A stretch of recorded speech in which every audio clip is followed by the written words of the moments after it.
Well, during Hispanic Heritage Month, the Alzheimer's Association is not only celebrating Hispanic American champions, but also raising awareness about their increased risk for Alzheimer's disease and ways to reduce cognitive decline.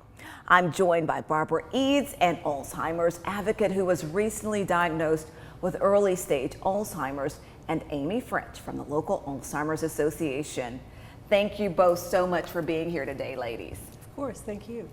Barbara, let's start with you. Let's talk about your story and what happened and when you noticed change and when you were diagnosed.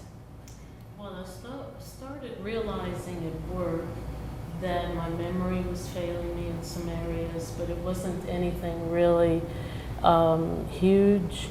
So I decided as a registered nurse to take charge, and I sought help. And I went to a neurologist, and that's where it all started. And I was diagnosed about 6 months ago with Alzheimer's disease. So you noticed that you were just kind of having some memory decline, and so what made you think that this isn't normal, just like, oh, okay, I forgot where I put my keys today, or, you know, I forgot someone's phone number? Well, I realized that it wasn't me. You know what things are out of the normal for yourself, and I was aware of that. And also as a medical professional, I knew what Alzheimer's was like, and I researched, and that's where I decided to go for help. And I figured if I don't have it, that's great, but if I do, I want to know. What was your initial reaction? So, because it seems like you're in the back of your mind, obviously you're like, I'm a registered nurse, I know the signs to look for. So when the doctor confirmed what you thought and maybe or your fears, what was your reaction? Well, of course, I was devastated, but I'm a big believer. I have a lot of faith in God, and I looked at it. After about 3 or 4 days, I pulled myself together and I said, well, God's never let me down. I can use this to help other people, and I can also make the very best life I've got right now and enjoy it to the fullest, and that's what I'm after. Love that positive attitude there, Barbara. You know, and we're talking about Hispanics, the fastest growing population in the country, and also just the statistics that you all are seeing when it comes to Hispanics and Alzheimer's disease. Yes, Hispanics are 1.5 more likely to develop Alzheimer's disease or another form of dementia than white Americans. And yet they're significantly less likely to be diagnosed, especially in the early stages. There's a lot of health disparities that create that difference, but there's also a lot of stigma within the Hispanic community and a reluctance to reach out. And one of the things too, when you're talking about that, and that's why you want to, you all are helping to raise awareness in that community to say, you know what, if you notice these signs, just like Barbara did, it's okay to reach out for help.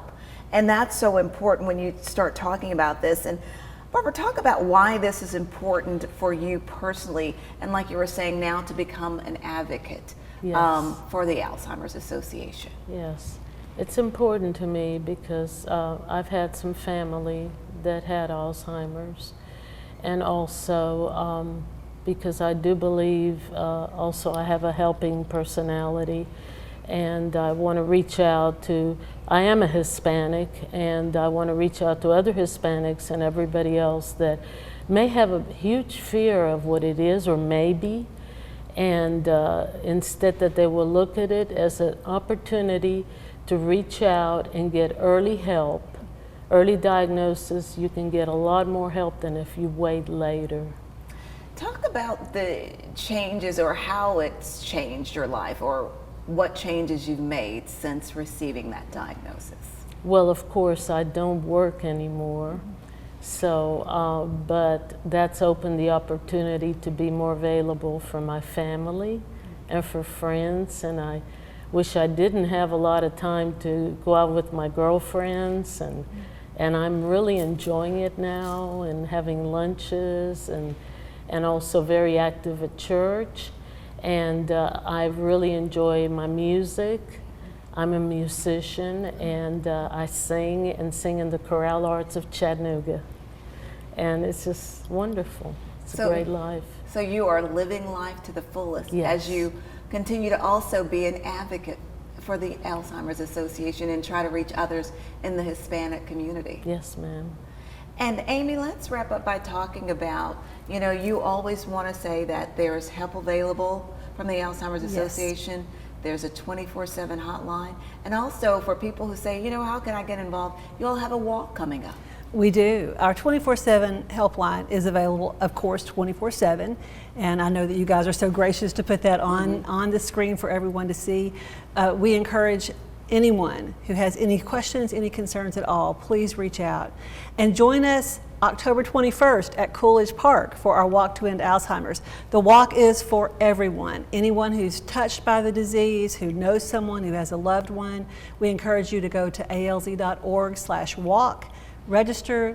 There's no fee to register, but we'd like to know you're coming. Yeah. And we look forward to seeing everyone there. All right. Well, Amy, thank you so much. Always great talking to you. And Barbara, great seeing Thank you as you. well.